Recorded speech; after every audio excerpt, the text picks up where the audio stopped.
Hi, my name's Krista Mason, and I'm the Executive Director of Benjamin's Hope here in Holland, Michigan. And I want to share a few thoughts about where I've seen generosity over the years. But I need to tell you a little backstory. So, Benjamin's Hope is on the north side of Holland, and it's a farmstead community where people of all abilities are transformed by the love of Christ. So the vision for Ben's Hope is actually inspired by my son, Ben. Ben is 25, turning 26 tomorrow, and profoundly affected by autism.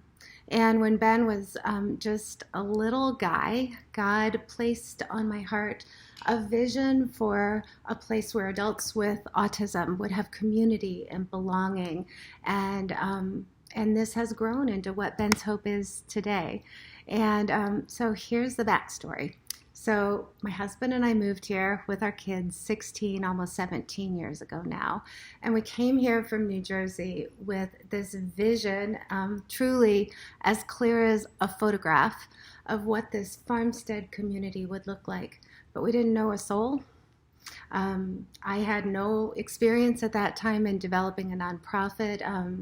We had not much in the list of skill sets to develop this, but everything in a sense of clarity around vision of what God would have us do as a family. And I think a picture of life and dignity for adults affected by disability that inspired us to press forward. So early on, after moving here, I met Len Kotecki. And that was one first evidence truly of God's generosity, I think, toward me, having given me a vision, knowing that I was not yet equipped to fulfill that vision. So as we moved forward over years, the Lord was good to connect me with people in our community that, though their lives were not affected by disability, they had tender hearts toward what God would call us to do as a community, to show love and create opportunity for people like my son, Ben. So I started to meet people in our community, and property was donated, resources were given. This vision for a public-private partnership was embraced here in West Michigan in a way that I think is really unique to our community. We love the idea of a public-private, faith-based effort where we all work together for the good of people. So over the years, there were highs and lows, as there always is with an effort of this size. And I remember there was a verse that was so important to me in those early days, Galatians 6:9. Do not grow weary of doing good, for at the proper time you will reap a harvest if you do not give up. And when I found myself lacking, whether it was financial resources or connections with public health care, any host of things, I was reminded that God doesn't need me to have all the pieces and parts pulled together to make an effort happen. He needs me to lean forward, to not give up, and that we would be in a position to give him the glory when he provides in such a generous way.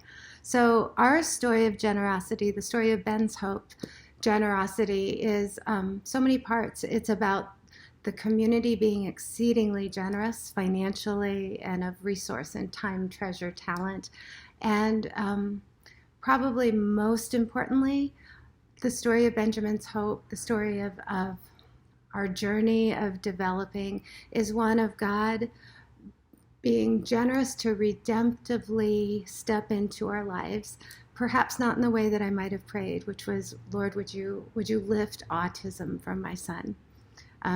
He didn't do that.